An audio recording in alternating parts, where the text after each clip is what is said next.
Film ഗാരേജിലേക്ക് ഇവർക്കും സ്വാഗതം. വിനീത് ശ്രീനിവാസന്റെ സംവിധാനത്തിൽ പ്രണവ് മോഹൻലാൽ, ധ്യാൻ ശ്രീനിവാസൻ, അജു വർഗീസ്, നിവിൻ പോളി, ബേസൽ ജോസഫ്, നീരജ് മാധവ്, കല്യാണി പ്രിയദർശൻ തുടങ്ങി വലിയ താരനിരയോട് തിയേറ്ററുകളിലേക്ക് എത്തുകയാണല്ലോ വർഷങ്ങൾക്ക് ശേഷം. ഇവരെല്ലാം തന്നെ കൂടാതെ ഈ സിനിമയുടെ സംവിധായകൻ വിനീത് ശ്രീനിവാസൻ കൂടി സിനിമയിൽ ഗസ്റ്റ് റോളിൽ എത്തുന്നുണ്ട് എന്നാണ് അദ്ദേഹം തന്നെ അറിയിച്ചിരിക്കുന്നത്. അപ്പോൾ 2018 ശേഷം സമീപകാലത്ത് ഇത്രയധികം വലിയൊരു സ്റ്റാർ കാസ്റ്റ് ഉള്ള മലയാളം സിനിമ വേറെ ഇല്ല എന്ന് തന്നെയാണ് നമ്മുടെ ഒരു വിശ്വാസം.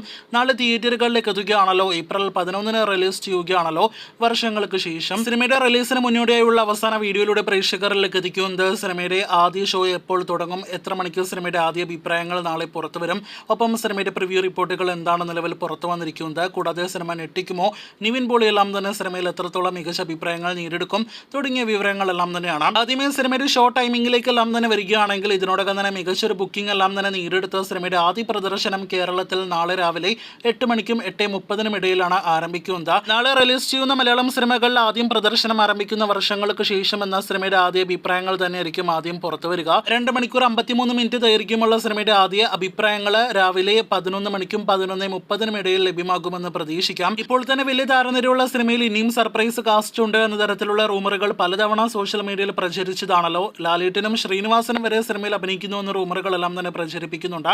ഇതിനിടയിൽ ആസിഫ് അലി കൂടി സിനിമയിൽ അഭിനയിക്കുന്നു എന്നാണ് കഴിഞ്ഞ 24 മണിക്കൂറുകൾക്കിടയിൽ റൂമറുകളിൽ ഒന്നായിട്ട് നമുക്ക് കാണാനായിട്ട് കഴിഞ്ഞിരിക്കുന്നത്. അതിന്റെ പ്രധാനപ്പെട്ട കാരണം സിനിമയുടെ അണിയറ പ്രവർത്തകരോടൊപ്പമുള്ള ആസിഫ് അലിയുടെ ഒരു ചിത്രമെല്ലാം തന്നെയാണ്. നേരത്തെ മഞ്ഞുമൽ ബോയ്സ് റിലീസ് സമയത്തും ഇത്തരത്തിലുള്ള ഒരു റൂമർ ആസിഫ് അലി ഉണ്ട് എന്നൊരു റൂമർ എല്ലാം തന്നെ പ്രചരിച്ചതാണ്. അതുകൊണ്ട് തന്നെ ഈ റൂമറും ആ രീതിയിൽ തന്നെ കൂട്ടിയാൽ മതി. അതേസമയം വർഷങ്ങൾക്ക് ശേഷം എന്ന സിനിമയിൽ ഒട്ടനേകം സർപ്രൈസ് എല്ലാം തന്നെ ഒരുക്കി വെച്ചിട്ടുണ്ട് എന്നാണ് സംവിധായകൻ അഭിമുഖത്തിലെല്ലാം തന്നെ പറഞ്ഞിരിക്കുന്നത്. ഇനി സിനിമയുടെ റെഗുലർ ഷോയ്ക്ക് മുന്നേ വന്ന അഭിപ്രായങ്ങളിലേക്ക്, അതായത് പ്രിവ്യൂ റിപ്പോർട്ടുകളിലേക്കെല്ലാം തന്നെ വരികയാണെങ്കിൽ വർഷങ്ങൾക്ക് ശേഷം എന്ന സിനിമ പോസിറ്റീവ് അഭിപ്രായങ്ങൾ തന്നെയാണ് നേടിയെടുത്തിരിക്കുന്നത്. എല്ലാ വിഭാഗത്തിലുള്ള പ്രേക്ഷകരെയും ഒരുപോലെ തന്നെ തൃപ്തിപ്പെടുത്താനായിട്ട് വർഷങ്ങൾക്ക് ശേഷം എന്ന സിനിമയ്ക്ക് കഴിയുമെന്നാണ് നമുക്ക് ലഭ്യമായിരിക്കുന്ന റിപ്പോർട്ട്. വിനീത് നിവിൻ കൂട്ടുകെട്ടിൽ വന്ന ഒരൊറ്റ സിനിമയും നിരാശപ്പെടുത്താത്തതുപോലെ വർഷങ്ങൾക്ക് ശേഷം എന്ന സിനിമയും നിരാശപ്പെടുത്തില്ല എന്നും മലയാളി ഫ്രം ഇന്ത്യ എന്ന സിനിമയ്ക്ക് മുന്നേ തന്നെ നിവിന്റെ ഒരു തിരിച്ചുവരവ് ഈ സിനിമയിലൂടെ നിവിന്റെ പ്രകടനത്തിലൂടെ കാണുമെന്നാണ് റിപ്പോർട്ട്. നിതിൻ മോളി എന്നൊരു കഥാപാത്രത്തെയാണ് നിവിൻ പോളി സിനിമയിൽ അവതരിപ്പിക്കുന്നത്. എന്തായാലും നിവിനും മികച്ച അഭിപ്രായങ്ങൾ ലഭ്യമാകട്ടെ എന്ന് നിലവിൽ നമുക്ക് ആശംസിക്കാം.